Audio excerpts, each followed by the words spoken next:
Hello everyone, welcome to educational hub YouTube channel. तो दोस्तों, TGT PGT resource coordinator की list अब final जो लिस्ट आएगी वो कब तक आ सकती है? तो मेरा मानना है 15 फरवरी से 20 फरवरी आ सकती है, क्योंकि 16 जनवरी यानी कि कल तक आपके पास टाइम है। अगर आपके किसी भी डॉक्यूमेंट में कोई डेफिशिएंसी है तो वो आप सबमिट कर देंगे। पोस्ट यहाँ पर देखते हैं 116 है टीजीटी की, पीजीटी की 19 है और रिसोर्स सेंटर कोऑर्डिनेटर की 12 है। अब सवाल ये आता है कि भाई किस कैटेगरी की कितनी सीट है। अगर हम टीजीटी की बात करते हैं तो इसमें जनरल की कितनी है, एससी की कितनी है, एसटी की कितनी है, ओबीसी की कितनी है, ईडब्ल्यूएस की कितनी है। दोस्तों, ऐसा अभी कोई डाटा नहीं है जिसमें मैं आपको क्लियर बता पाऊँ, क्योंकि डिपार्टमेंट ने ही अभी इसकी क्लियरिटी नहीं दी है। तो मेरा कहना इसमें अनावश्यक होगा। अब जब भी जैसे डिपार्टमेंट क्लियर कर देगा कि भाई ऐसे ऐसे या हमारे पास जो है सीट डिस्ट्रीब्यूशन का है कि भाई 116 में हम 40 जनरल को देते हैं या 30 ओबीसी को देते हैं, 20 एससी को, एसटी को देते हैं, ये जो भी रहेगा वो डिपार्टमेंट के ऊपर डिपेंड करता है। तो जो लोग ये सवाल पूछ रहे हैं कि सर किस कैटेगरी में कितनी है, अभी इसका जवाब देना उचित नहीं है। बाकी मेरिट लिस्ट कैसे जाएगी वो मैं बता देता हूँ इस वीडियो में। और ये बता देता हूँ कि भाई इसकी जो फाइनल लिस्ट आएगी वो आएगी 15 फरवरी से 20 फरवरी के बीच में। अब दोस्तों, यहाँ पर थोड़ी सी बात करते हैं।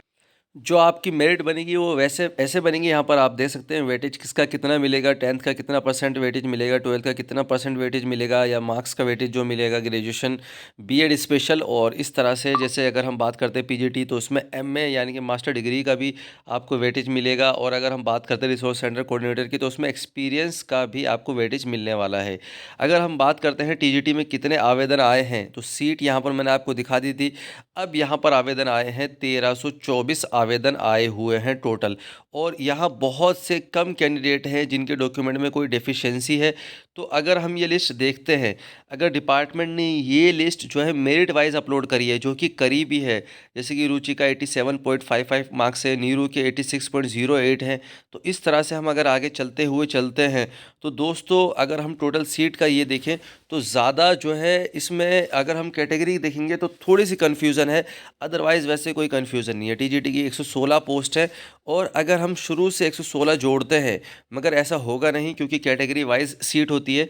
तो 116 की जो मेरिट जारी है वो जारी है लगभग 77.02 पे।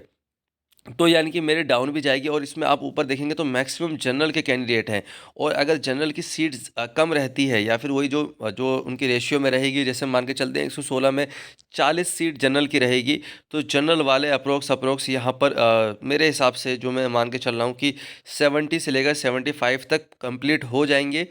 वो इसलिए हो जाएंगे क्योंकि अदर स्टेट के जो हैं वो भी जनरल में काउंट हो गए, तो जनरल वालों का यहाँ से फिर आगे जाना मुश्किल हो जाता है। फिर एससी एसटी की अगर हम बात करते हैं कि 10 से 20 सीट है, तो एससी एसटी भी यहाँ पर आप देखेंगे तो थोड़े थोड़े बीच बीच में आ रहे हैं, ओबीसी के भी कैंडिडेट आ रहे हैं। तो इस तरह से आप देखेंगे तो बहुत मुझे लगता है कि ये कहानी, ओवरऑल कहानी जो है 116 सीट की, वो 200 से लेकर 250 के बीच में सिमट जानी चाहिए। तो जिन लोगों की रैंक 200 250 से ज़्यादा है, अभी मतलब इसकी बिल्कुल क्लियरिटी नहीं कि आप मेरी बात को पत्थर की लकीर मान लो, बट मेरा एक अनुमान है कि 250 से ज़्यादा जिन लोगों की मेरिट लिस्ट में नाम है वो सिर्फ कैटेगरी वाइज ही आ पाएंगे। जैसे कि मान के चलते हैं कि कोई ईडब्ल्यूएस का है, कोई एससी का है, कोई एसटी का है, वो उस हिसाब से ही आ पाएगा। अदरवाइज़ अगर हम बात करें जनरल की, ईडब्ल्यूएस की और ओबीसी की, मैं देखता आ रहा हूँ तो 250 के अंदर सिमट जाएंगे। और रिमार्क्स बिल्कुल भी नहीं है। रिमार्क्स वाले लास्ट वाले ऑप्शन में देखेंगे तो कोई भी रिमार्क्स इस तरह से यहाँ पर आप नहीं देखेंगे। सिर्फ एक दो कैंडिडेट का है, इनकी ग्रेजुएशन डिग्री मांगी गई है। फिर हम आगे चलते हैं तो ये affidavit required for miss match of father name, तो ये एफिडेविट लगा देंगे, इसमें कोई बड़ी बात नहीं है। ग्रेजुएशन डिग्री कोई भी लगा देगा, इसमें कोई बड़ी बात नहीं, ग्रेजुएशन डिग्री वगैरह है ना। इस तरह से यहाँ पर आप देखेंगे तो बहुत टफ कंपटीशन है। तो जो बाद के, मेरे को लगता है कि 1324 में 324 इनफ है। 1000 बाद के जो कैंडिडेट हैं उनका सिलेक्शन बहुत बहुत मतलब मुश्किल, कहता हूँ कि मुश्किल ही चांस है। अब बात आती है पीजीटी में। तो दोस्तों, पीजीटी की वैकेंसी आपने देख ही ली है और पीजीटी की सीट आप देखेंगे तो तकरीबन तकरीबन 524 है। अगर हम पीजीटी की सीट यहाँ पर देखते हैं तो 19 सीट है, जिसके अंदर सिर्फ और सिर्फ आप ये देखेंगे तो 524 आवेदन बहुत ज़्यादा आए हैं और वैकेंसी सिर्फ 19 है। तो पीजीटी में भी एक बहुत बड़ा कंपटीशन आपको देखने को मिलेगा। पीजीटी में जो 524 है, तो मैं मान के चलता हूँ कि 450 इसमें जो बाद के कैंडिडेट हैं उनका मुश्किल चांस है। शुरू के 60-70 में कैंडिडेट ले लिए जाएंगे, क्योंकि इसमें भी आप रिक्वायरमेंट देखेंगे तो बहुत कम है। मतलब डॉक्यूमेंट एफिशिएंसी की जो रिक्वायरमेंट है, रिमार्क्स है, वो बहुत कम है। तो ये बहुत टफ कंपटीशन हो गया अब स्पेशल एजुकेशन के फील्ड में। स्पेशल एजुकेशन फील्ड अब पहले जैसा नहीं रहा। अब बहुत लोग जागरूक हैं, बहुत लोग कर चुके हैं, बहुत लोग कर रहे हैं। तो ये एक टफ कंपटीशन है। अब जैसे नेहा गौतम का क्लास 12 का जो है सर्टिफिकेट रिक्वायर्ड कर मांग लिया गया, तो ये तो आसानी से अवेलेबल करा देंगे इसमें। अब इसमें कितनी जनरल की सीट रहेगी, कितनी ओबीसी एसटी, ये भी कहना मुश्किल है। अब आते हैं थोड़ा सा जो रिसोर्स सेंटर कोऑर्डिनेटर की 12 सीट है उसके अंदर देखते हैं। तो इसमें सिर्फ एक्सपीरियंस सर्टिफिकेट जो है counter sign by the concern, अगर आपके पास कोई भी एक्सपीरियंस सर्टिफिकेट है तो वो काउंटर साइन होना चाहिए बाय द कंसर्न डीपीओ या डिप्टी डायरेक्टर ऑफ एजुकेशन। यानी कि जो मेरे हिसाब से जो लाजपत नगर में डिप्टी डायरेक्टर बैठ रहे हैं है ना, उनसे आपके काउंटर साइन होंगे, यानी कि वो अप्रूव करेंगे, उसके बाद आपका ये लिस्ट में नाम आएगा।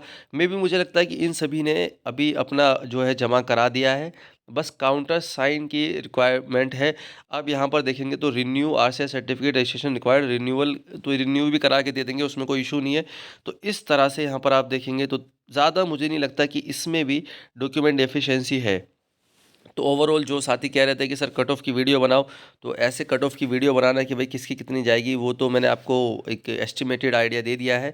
बाकी फाइनल क्या होगा वो कुछ टाइम बाद यानी कि 15 फरवरी के आसपास क्लियर हो जाएगा। दोस्तों स्पेशल एजुकेशन की छोटी से छोटी अपडेट हमारे चैनल एजुकेशन पर दी जाती है, तो चैनल को सब्सक्राइब कर दो। Thank you all of you. Keep watching, keep loving, keep support education of YouTube channel.